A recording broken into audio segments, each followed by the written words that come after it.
आज हम पढ़ने जा रहे हैं बीए फोर्थ सेमेस्टर ज्योग्राफी का पार्ट 18 विकासशील देशों में वैश्वीकरण का प्रभाव। दो क्वेश्चन मैंने लिए हैं, इसमें लघु के दो क्वेश्चन हैं ये, ठीक है। तो पहला क्वेश्चन इसमें बनता है कि भूमंडलीकरण से क्या आशय है, भूमंडलीकरण क्या है, इसके बारे में इसमें समझाया गया है। भूमंडलीकरण ग्लोबलाइजेशन दुनिया के देशों, कंपनियों और लोगों के बीच आर्थिक, सामाजिक और सांस्कृतिक जुड़ाव को तेज करने की प्रक्रिया है। ग्लोबलाइजेशन मतलब क्या हुआ कि जो जितने भी देश हैं दुनिया में, उन देशों की कंपनियों और लोगों के बीच तीन तरह से संबंध बहुत तेज़ी से बढ़े हैं, मुख्य रूप से, जैसे कि आर्थिक, सामाजिक और सांस्कृतिक जुड़ाव की जो प्रक्रिया है बहुत तेज़ी से होने लगी है। इसे समझने के लिए चार मुख्य पहलुओं पर नज़र डालते हैं। जैसे देखिए, पहला क्या आया, व्यापार और निवेश।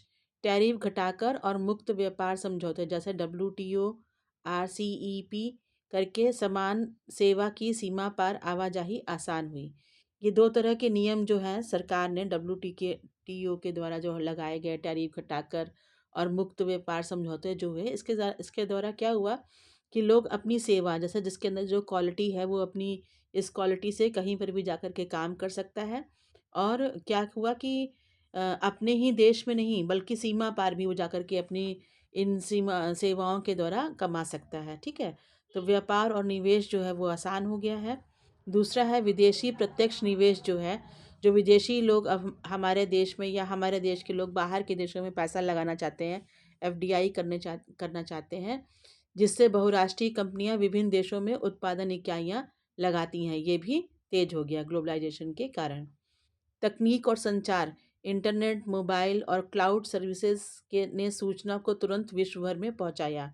अच्छा, पहले सूचनाएं वगैरह बहुत देरी से पहुंचती थी, लेकिन अब इंटरनेट है, मोबाइल है, क्लाउड सर्विसेज है, तो सूचना जो है तुरंत विश्व भर में पहुंच सकती है। तो इसलिए भी क्या हुआ, व्यापार जो है वो तेज़ी से होने लगा, ग्लोबलाइजेशन जो है प्रक्रिया वो तेज़ी से होने लग गई।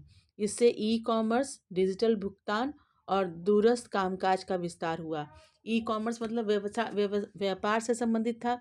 डिजिटल भुगतान मतलब जैसे कोई भी काम जो है वो कहीं पर भी किसी भी देश से करवा लिया और उसको पैसे भी अपने ही देश से बैठे बैठे डिजिटल भुगतान के द्वारा कर सकते हैं।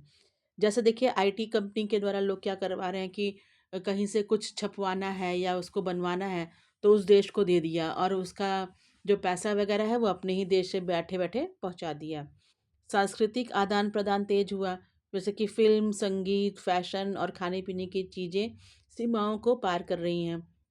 सांस्कृतिक आदान प्रदान भी ग्लोबलाइजेशन के द्वारा आसान हो गया। अब हम लोग विश्व के कोई भी जो भोजन है अपने देश में ना केवल खा सकते हैं, और अगर उसका टाइम पीरियड जो है वो लंबे समय तक उसको बना के रखा जा सकता है, प्रिजर्वेटिव कर सकते हैं, तो उसको अपने देश में मंगवा भी सकते हैं। भले ही वो अफ्रीका में बन रहा है, लेकिन अगर उसको लंबे समय तक हम सुरक्षित रख सकते हैं तो वो वहाँ से हमारे देश में खाने को मिल सकता है। भारत का खाना दूसरे देशों में जा सकता है।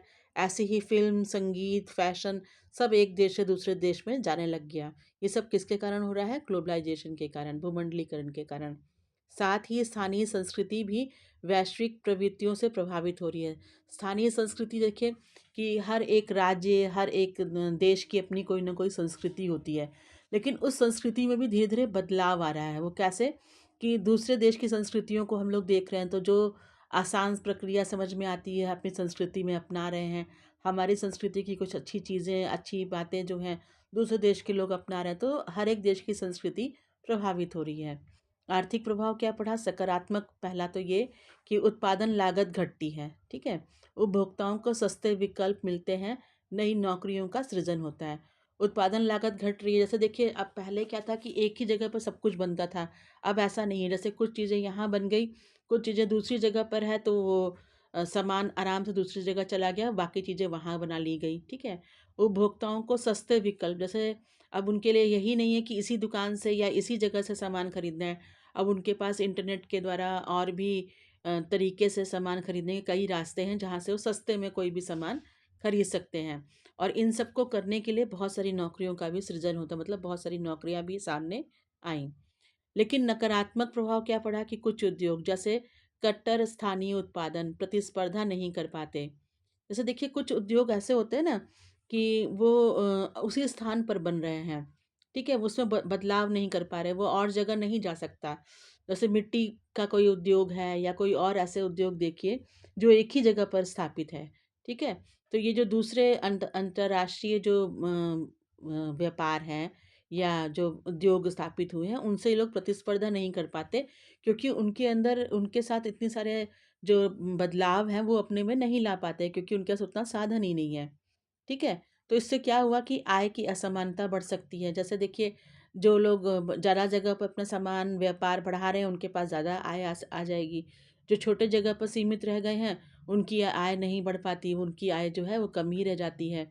दूसरा, पर्यावरणीय दबाव भी बढ़ता है। पर्यावरणीय दबाव क्या बढ़ता है कि जो चीज़ें कहीं से मिल रही हैं, तो लोग उस पर दबाव बनाते हैं कि भाई ये चीज़ें हमको और डिमांड है, और दे दीजिए। तो लोग क्या कर रहे हैं, पहले थोड़ा यूज़ करते थे, अब उसको ज़्यादा यूज़ करने लग गए, तो पर्यावरणीय दबाव भी बढ़ रहा है। भारत के संदर्भ में अगर हम कहें तो 1991 के बाद आर्थिक उदारीकरण के बाद भारत ने विदेशी निवेश और निर्यात को बढ़ावा दिया। 1991 के बाद देश की सरकार ने आर्थिक उदारीकरण को अपनाया। आर्थिक उदारीकरण क्या था कि आर्थिक व्यापार से जुड़ी जो भी चीज़ें थी, आर्थिक उदारीकरण के पहले क्या था कि सरकार ने उन पर बंदिश लगा रखी थी। ज़्यादा टैक्स दे करके व्यापार कर सकते थे या पैसा लगा सकते थे या यहाँ आ सकते थे। और बाद में 1991 के आर्थिक उदारीकरण के द्वारा इन टैक्स में ढिलाई की गई। लोगों को दूसरे देश के लोगों को आकर्षित किया गया कि वो हमारे देश में व्यापार कर सकते हैं, पैसा लगा सकते हैं। ठीक है?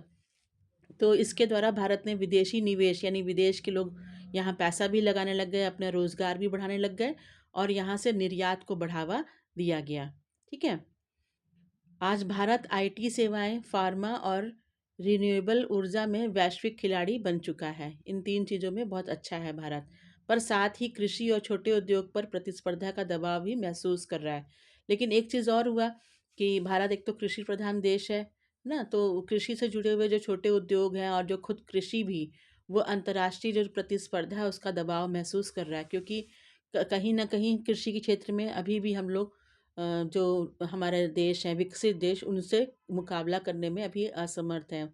उनका जो कृषि का तरीका है वो ज़्यादा उन्नत है, हमारे पास उतना ज़्यादा उन्नत तरीका है तो सही, लेकिन हमारे किसान उतना इस्तेमाल नहीं कर पा रहे हैं। संक्षेप में, भूमंडलीकरण ने दुनिया को छोटा बना दिया, जहाँ विचार, धन और माल सामान पहले से कहीं तेजी से एक जगह से दूसरी जगह जाते हैं। सही बात है। विचार, किसी के अंदर कोई विचार आया, कोई गाना है, कोई पिक्चर है, कुछ भी है, तुरंत एक जगह से दूसरी जगह, क्योंकि इंटरनेट है, तुरंत एक जगह से दूसरी जगह पहुंच जा रहा है। धन का भी यही हाल है। माल और सामान भी, पहले एक जगह पर से दूसरी जगह पर जाने में समय लगता था, लेकिन अब ऐसा नहीं है। हल्के सामान तो हवाई जहाज से बहुत जल्दी ही, कुछ ही घंटों का सफ़र तय करके एक देश से दूसरे देश में पहुंच जा रहे हैं। तो इन सब के कारण ग्लोबलाइजेशन जो है वो बहुत तेज़ी से हो रहा है। दूसरा आता है कि भारत में रोजगार व श्रम पर भूमंडलीकरण का प्रभाव क्या पड़ा। ठीक है? दो चीज़ों पर इसने पूछा है कि रोजगार पर क्या प्रभाव पड़ा व श्रम पर क्या प्रभाव पड़ा। तो भूमंडलीकरण का अर्थ है पूरी दुनिया का आर्थिक, सामाजिक और सांस्कृतिक रूप से एक दूसरे से जुड़ना। सही ये कैसे, इसका क्या मतलब हुआ कि इंटरनेट के द्वारा हम लोग आर्थिक, सामाजिक और सांस्कृतिक रूप से एक देश ही नहीं, पूरा विश्व एक दूसरे से जुड़ रहा है। बहुत जल्दी ही हर चीज़ एक जगह से दूसरी जगह पहुंच जा रही है। भारत में 1991 के बाद आर्थिक उदारीकरण के साथ इसका प्रभाव तेजी से बढ़ा। जब सरकार ने व्यापार में ढील देनी शुरू करी, दूसरे देशों को हमारे देश में आने का मतलब उदारीकरण कर शुरू करवाया, तो ये जो प्रभाव था ये और तेजी से बढ़ा। इसका रोजगार और श्रम पर सकारात्मक और नकारात्मक दोनों तरह का असर हुआ है। पहला तो आता है सकारात्मक प्रभाव, कि रोजगार के नए अवसर बने। आईटी, बीपीओ, दूरसंचार, रिटेल, ई कॉमर्स जैसे क्षेत्रों में लाखों नौकरियां मिली। ठीक है? मल्टीनेशनल कंपनियों के आने से युवाओं को नए कैरियर के विकल्प भी मिले। कौशल विकास हुआ, लोगों का स्किल डेवलपमेंट बढ़ा। जैसे प्रतिस्पर्धा बढ़ने से कंपनियां प्रशिक्षित और कुशल श्रमिकों की मांग करने लगी। प्रशिक्षित और कुशल श्रमिक आप समझते ही हैं, जो किसी भी कार्य को एक सही तरीके से सीख करके आए हों, वो क्या कहलाते हैं? कुशल श्रमिक। और जो उस कार्य को सीख करके नहीं आए हुए हों, वो क्या कहलाते हैं? अकुशल श्रमिक। ठीक है? इससे तकनीकी कौशल, सॉफ्ट स्किल और अंग्रेजी ज्ञान का महत्व बढ़ा, क्योंकि कंप्यूटर पे लोगों को काम करना था और पूरे इंटरनेशनल लैंग्वेज जो क्या है वो अंग्रेजी ही है एक तरह से। तो तकनीकी कौशल तो बढ़ा ही, सॉफ्ट स्किल का भी उपयोग बढ़ा और अंग्रेजी ज्ञान का भी महत्व बढ़ा। उच्च वेतन वाली नौकरियों में क्या हुई? वृद्धि हुई। वैश्विक कंपनियों ने बेहतर तनख्वाह और सुविधा दी। जो विदेश की कंपनियां थी उन्होंने तनख्वाह और सुविधा भी ज़्यादा देनी शुरू करी ताकि उनका व्यापार, उनका काम तेजी से हो सके। प्रबंधन, तकनीकी व वित्त क्षेत्र में आय में क्या हुई? बढ़ोतरी हुई। जो पहले कम पैसे में काम हो रहा था वो अब ज़्यादा पैसा देकर के काम हो रहा है। महिलाओं के रोजगार में वृद्धि हुई। सेवा सेक्टर जैसे बैंकिंग, बीपीओ, शिक्षा, स्वास्थ्य में महिलाओं की भागीदारी बढ़ी। नकारात्मक प्रभाव क्या रहा? कि असंगठित क्षेत्र पर दबाव पड़ा। असंगठित मतलब देखिए, जैसे वो क्या कहते हैं, किसी कंपनी में जो लोग काम कर रहे हैं वो संगठित कहलाते हैं ना, क्योंकि वो एक ही कंपनी में एक ही जगह काम कर रहे हैं। लेकिन असंगठित जैसे कृषि क्षेत्र में हैं लोग, अलग अलग किसान हैं, उनकी अलग अलग तरह की समस्याएं। किसी तरफ की किसान की समस्या पानी की है तो किसी की ज़्यादा बिजली की खपत की है, किसी का कुछ है। तो ये जो असंगठित क्षेत्र है इस पर दबाव बढ़ गया। पारंपरिक उद्योगों, हस्तशिल्प और कुटीर उद्योगों को कड़ी प्रतिस्पर्धा मिली। पारंपरिक उद्योग और हाथ से बना हुआ जो शिल्प था और कुटीर उद्योग, जो छोटे छोटे पैमाने पर उद्योग स्थापित थे, इनको प्रतिस्पर्धा मिली किनसे? बड़ी कंपनियों से। बड़ी कंपनियों में ने क्या किया कि उनका जो सामान जो तैयार था वो बहुत अच्छी क्वालिटी का दिखाई देता था, फिनिशिंग उनकी अच्छी होती थी। लेकिन कुटीर उद्योग से जो बन रहा है उनकी फिनिशिंग कम है, उनका सामान भी कुछ कम स्तरीय अच्छा है। तो इनकी प्रतिस्पर्धा जब बड़े उद्योगों से हुई तो इनको बहुत ज़्यादा उससे हानि हुई। कई छोटे उद्योग बड़े वैश्विक उत्पादकों के सामने टिक नहीं पाए। सही बात है, जो छोटे उद्योग हैं उनकी क्वालिटी, उनका सामान जो है, बड़े बड़े उद्योग स्थापित किए हुए हैं, दूसरे देश के आए हुए हैं, उनका उत्पादन जो है वो अच्छी तरीके से, उनकी पैकिंग पैकिंग जो है, जो उसको तैयार करके जो उसको पैकिंग किया गया वो सब बहुत अच्छा है, तो लोग उसकी तरफ आकर्षित होते हैं और वही सामानों को ले रहे हैं। दूसरा, नौकरी में असुरक्षा बढ़ी। कॉन्ट्रैक्ट व अस्थायी रोजगार बढ़े। अब क्या हुआ कि नौकरी में लोग पहले ही कॉन्ट्रैक्ट करा लेते हैं कि 1 साल का कॉन्ट्रैक्ट है, आपने अच्छा किया तो ठीक है, नहीं तो आपको हम बाहर कर देंगे। तो इससे क्या हुआ? अस्थायी रोजगार बढ़े। आउटसोर्सिंग और गिग वर्क के कारण स्थायी काम कम हुआ। कुशल व अकुशल श्रमिकों में अंतर बढ़ गया, है ना? पहले क्या था कि ये थोड़ा सा अंतर कम था, लेकिन अब कुशल लोगों की ज़्यादा डिमांड होने के कारण कुशल व अकुशल श्रमिकों में अंतर बढ़ा। कुशल लोगों को बेहतर अवसर मिले, लेकिन अकुशल कामगारों की स्थिति में विशेष सुधार नहीं हुआ। इससे क्या हो गया? आय में असमानता बढ़ी। मजदूरों का शोषण। कई औद्योगिक इकाइयों में कम मजदूरी, लंबा कार्य समय और सामाजिक सुरक्षा का अभाव देखा गया है। ठीक है, वो उन मज़दूरों के लिए कुछ भी ऐसा अच्छा नहीं कर रहे कि उनकी मज़दूरी बढ़ा दें, उनका कार्य का समय कम कर दें, ऐसा नहीं, क्योंकि वो जानते हैं इनको हटाएँगे तो दूसरे मज़दूर आकर के काम कर ले जाएँगे। फिर आता है विशेषकर, ये सब किसमें आया है सामाजिक सुरक्षा का अभाव? ये आया है विशेषकर वस्त्र में, खिलौने, इलेक्ट्रॉनिक जैसे उद्योगों में। कुल मिलाकर जो प्रभाव पड़ा है, भूमंडलीकरण ने भारत में रोजगार संरचना को बदला। जैसे सेवा क्षेत्र बढ़ा, तकनीकी और आधुनिक व्यवसायों को बढ़ावा मिला, लेकिन खेती और पारंपरिक उद्योगों में कम रोजगार हो गए। असमानता और नौकरी की असुरक्षा बढ़ गई। दो अच्छे चीज़ों पर बढ़ा भी, और दो चीज़ों में बहुत ज़्यादा नुकसान भी देखने को मिल रहा है। सारांश में हम कह सकते हैं कि भूमंडलीकरण ने भारत में रोजगार के अवसर बढ़ाए, खासकर सेवा व तकनीकी क्षेत्र में, लेकिन इसके साथ नौकरी की असुरक्षा, असमानता और असंगठित मजदूरों पर दबाव भी बढ़ा। आजकल नौकरी की असुरक्षा जो है वो ज़्यादा ही हो गई, लोग, क्योंकि लोग कॉन्ट्रैक्ट पर नौकरी पे रखवाते हैं, काम अच्छा है तो रखेंगे, नहीं तो वो हटा देते हैं।